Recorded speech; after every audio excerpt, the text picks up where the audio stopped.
Sara Erickson is joining me here on day 2 of Gen Con.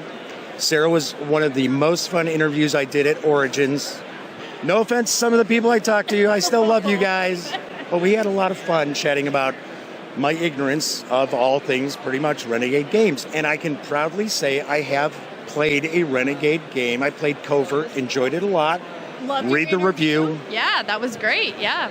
And amazingly enough, you've got loads of new stuff already. Origins wasn't that long ago. No, it's crazy. It's like we're just spilling out of our booth with so many new games. We're vomiting games. But good stuff. We have a lot of new titles, and I'd be happy to share them with you. Well, let's chat, because I know Ex Libris we talked about a little bit at Origins, and it's here. Yes. And I'm peeking at it. You can't see it's off camera. I'm taking a look. Looks pretty cool. So let's chat a little bit about that. Yeah, Ex Libris has definitely been one of our hot, big buzz items of the show, and it's no wonder. This game is just amazing. I think a lot of us grew up in libraries reading books. And your mom's a librarian, I remember. My mom's a librarian, yeah, and I cannot believe the amount of little private messages and emails I've been getting from people saying, I love books, I love libraries, I can't wait for this game to come out. I love fantasy. Fantasy is wonderful, but this is a little bit different. Like, it's not your typical fantasy. You can play as a Sasquatch. What other game can you think of where you can play as a player character that's a Sasquatch? I believe, can't you be a gelatinous cube? You can even be a gelatinous cube. Oh my gosh.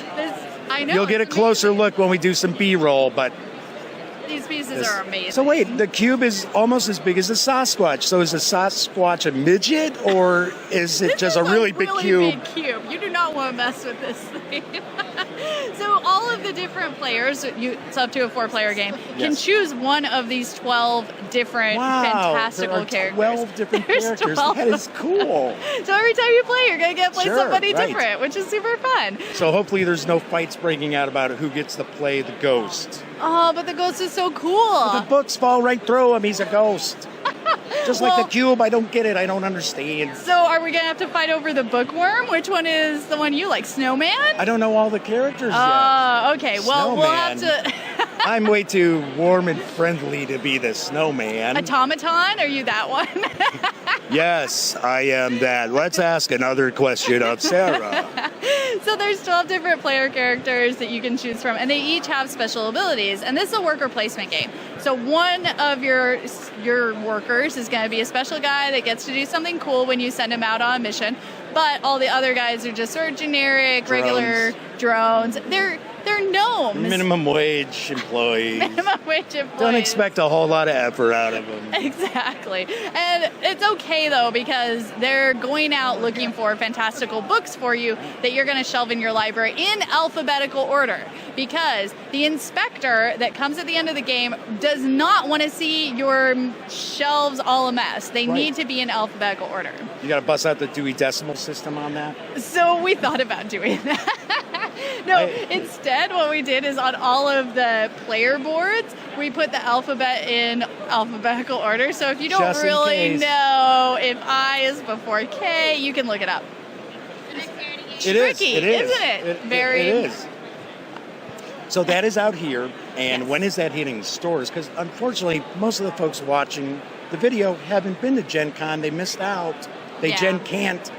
So for Gen Can't, we are participating in that. We have some games we're giving away, so go and check out that page if you're watching this now. Where would I find that? Would that be at renegadegames.com? RenegadeGames.com, you can look at our blog, and we have all the links to it, but go to gencant.com, and that'll get you right to all of our giveaways we're doing for Gen Can't. Love working with those guys, because we understand not everybody's here. So, yes, we're giving some good stuff away. A lot of kids are back in school really early, yes. Well, they should be playing Ex Libris. Right, but they couldn't come to, their families couldn't come to Gen Con. That's true. So this will be out in early October. Wonderful. Yeah, right, coming right along. And then, should we move on to Clank in Space?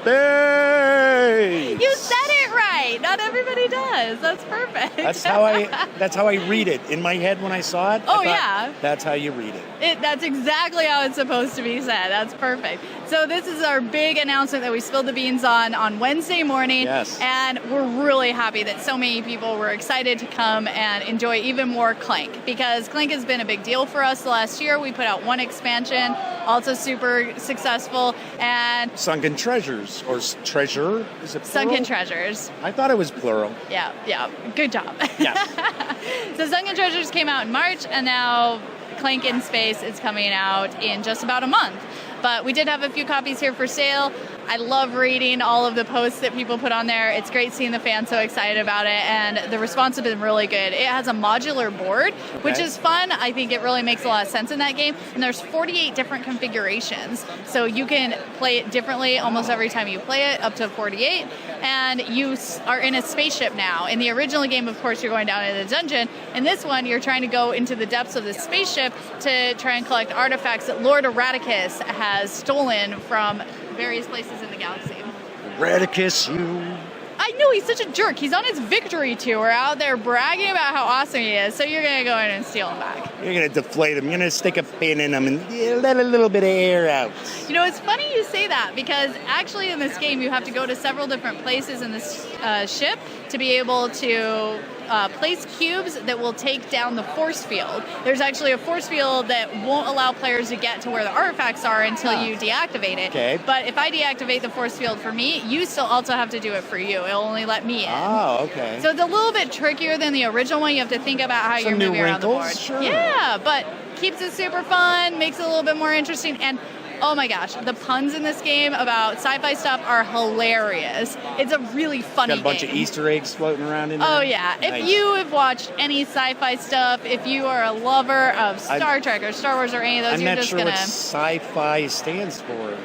If you're more of a fantasy guy... Is that like a stereo, kind of like hi-fi? You got sci-fi? Is that like a better hi-fi? Oh man, well, this way you can learn about it. So before I had watched any of those types of movies, I watched Spaceballs, and it was hilarious to me, even though I didn't get all the references. The Schwartz! The Schwartz is with you! I love the marketing thing. That's my favorite part of that movie, when like the little Yoda sort of characters, like, look at all the toys and merchandise, and it's like... Yeah, Mel, you got that right on the head. That was perfect. Oh man, that movie was amazing. And this is sort of like the Clank version of that. Okay. It's just got all these wonderful puns. I do have to point out, I've only played one Renegade game, and that was Covert. So I'm going to tell the folks out at home, I'm going to hold you hostage till I get a review of Clank, because I've heard a review copy of Clank, because I heard it's so awesome. It's so awesome. Yeah, it's just a really, really good game. I think you guys are going to really enjoy it. Then you've got The Fox and the Forest that came out already, didn't it? The Fox and the Forest was our most recent release, yeah, and we actually sold out in 2 weeks. We are completely out of it. We're reprinting it. That game is awesome. It just really had a great start. I think that people love trick-taking games, and a lot of us played those when we were kids and are still loving them today. So it just is a very smooth, simple, beautiful version of a trick-taking game. And as I had pointed out before, we have a special guest. Okay. So, how did you enjoy Ex Libris? It was fun. It was a fun meeple placement game. You better, because this lady's like super important with this company. You better say that. Hilarious. Thank you very much. Funny. So, and of course, we were talking the Fox and the Forest, and my money was on the Forest. I said that in the other interview. Can't see the Fox winning. The Forest's got the win. It's the Fox and the Forest. Fox versus Forest. And you have like this big, huge, like, in-your-face font, right? Flames shooting out of the top of the box. There's actually lasers coming out of the fox eyes. Out of the fox's eyes, right? Yeah. I guess he would win then, because he could burn the forest down. Watch out, Forest. What else did you have new here? Raiders of the North Sea, I'm super excited about. I love worker placement games. And Viking-ish game? yes, it's about Vikings. I was in Norway earlier this year, and I love the whole Viking Sarah bragging. On my world travels, I was in Norway, by the way, Jeffrey. Fancy. You weren't there. You could be. You could go to Norway. But anyway, it, you could imagine going to Norway by playing Vikings and the Raiders of the North Sea. And it's actually part of a 3-part trilogy, and we're very excited that we get to be part of that. It was a Spiel des Jahres nominee, and the game is just really cool. It's a worker placement game. You play as Vikings. It's got some super unique mechanics, and I love the artwork. The Miko is the artist for it. He's awesome. Nice. Yeah. Very cool. So if you haven't checked that one out, it's been out for a little while as a Kickstarter, but now we're bringing it to a larger audience. I've heard of it. Right. Yeah. Okay, because I was wondering, because I thought, I don't remember when that came out, but when you mentioned the Kickstarter, yes. Yeah. Now they got the Spiel nominee, there are a lot more people who found out about it, a lot more demand for it. Right? It doesn't hurt. And so we're excited to be able to show it to people because I think the designer really deserves it. He did a great job with it, and we want to get it to a wider audience. Very nice. So we do have other things. One other one? Yeah, let's talk about what else came out. Okay, so Because I'm really interested in a game that's on the horizon we'll talk about in a sec. Ooh, okay. We'll get there. Yes. So one other thing that's actually new here that is not in stores yet is Atlas Enchanted Lands. Oh, yeah, right. Yeah. Right, the fairy game. Yep, it's by J. Alex Cavern, the same designer Sentient.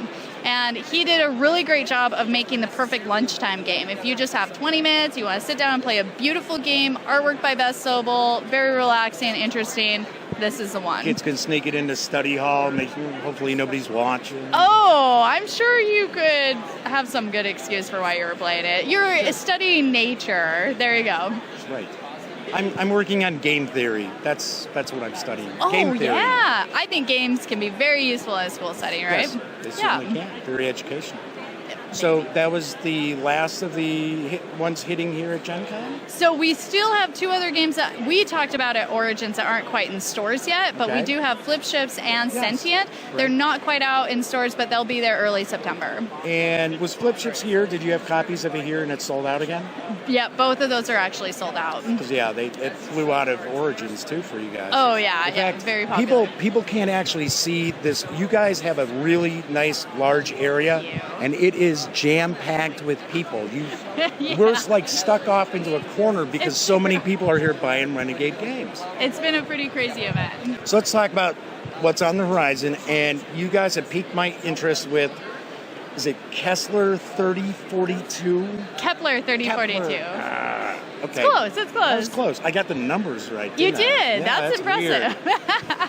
Yeah, I cannot wait for that game. It's one that I personally picked up at Essen last year and played with my group a ton. I love heavy Euro games. This one's a 3X game, so it's the explore, exploit, and expand without the exterminate. I was going to say, there's no exterminate. There's no exterminate. So it's a little bit friendlier. There's still a lot of good choices. You're just not battling against each other as much.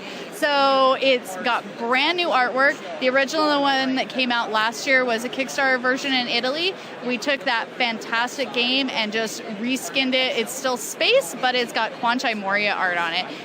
Oh my gosh, he did the Flip Ships art too. And I just love how unique his style is. I love the feeling that you're really in this world that he's created. He does a great job with that. So we're really excited to work with him. And if memory serves me correctly, it's effectively the future, and mankind is going out to pretty much colonize the galaxy. Yep, that's it. I guess galaxy, we would say. And I understand it's going to be, I guess, the meatiest game that Renegade has done? Yeah, we're excitedly moving in sort of a new direction where we are just making good games. Sure. And I would definitely put this in the good category of a fantastic 3X heavier Euro game. That doesn't mean we won't make a super light, easy card game later, but it means that our boundaries have just expanded a little bit. We have a little bit more time to make games. We have more bandwidth to be making more stuff, and we're taking advantage of that. Sweet. What else is on the horizon that folks should be keeping their eyes peeled for? So, we have an announcement that's happening in an hour that we haven't talked about yet that I'm very excited for. So come back and talk to me. We're never having lunch today. We're just never having lunch. I don't get lunch either. It's fine. Well, I'm sure you guys are going to shoot me an email too. Oh yeah, you'll get an email about it. I'm going to blow off my other interview so I can come back for your announcement. Oh. I'm sorry, everyone else. But what else do you have cooking that you can talk about? That's really all that we have announced right now. What? You guys don't have anything? We have You guys a hardly lot. make any games. We have a lot. No, we're trying to sort of keep telling people about the stuff that we've got here at the booth because there's so much exciting stuff and it's not quite in retail stores yet. So wait till we get there and then we have some more things. We're not done for the end of the year. So I have one last question for you. Yeah. Because this is the 50th Gen Con. It is. And I'm not sure how many Gen Cons you've attended. Have you I'm not attended sure a few? either. Enough that it's hard to count, yeah. Okay. What's one of your favorite Gen Con memories? That's family friendly, Sarah. Yeah. Oh my gosh. So I've been to Gen Con probably eight or nine times working as part of a booth. Yeah. But I've only been once as an attendee. And Okay. it was after I'd owned my store for a year, and my husband and I came just to figure out what this whole Gen Con thing was that Right. we'd started hearing Sure, about. right. So we'd only been in the gaming industry for a year with our store, and we really didn't know that much about games. And I was on my way to Gen Con with my bag of Privateer Press figures because I wanted to play in the Privateer Press events. I played Troll Bloods. What? Girls don't play miniatures. What are you talking about? Okay, I'm just going to ignore that comment. Yeah, trust me, I know. But you know where I'm coming from. You know I'm kidding, but some people think that. Oh, I know several women who love miniatures games. And Of course, who whoop the especially, guys. Like, not only the strategy part, the painting part, there's just a lot to love about minis. Yeah. I think you it's don't even have to fantastic. play with miniatures. Paint them and they look awesome. You're just like, yes. Oh my god, yeah. I love the entire hobby. I wish I had more time for it. I So- don't play a lot So you got now. this big old bag of Privateer Press and figures. it's filled with these tiny little guys, these little miniature metal pieces, half painted, half not painted, and I had to go through special security because I forgot my driver's license. So I was going through the airport and had this whole bag of miniatures. I had to go through special security, and the look on the guy's face when he looks at the x-ray and looks at me, he's like, what are these things? Like, I'm going to Gen Con! Right. He had no Sweet. idea. It was very fun, though. So I'm excited to be here. It's about my 10th one Nice. I've been Very to. cool. Something like that. That's great. Well, Sarah, thanks so much for chatting once again, having a laugh or two. It's been fun. And we'll look forward to all the awesome Renegade games that are now out and coming on the horizon. Very soon. Thank you. Great. Thank you. Have fun.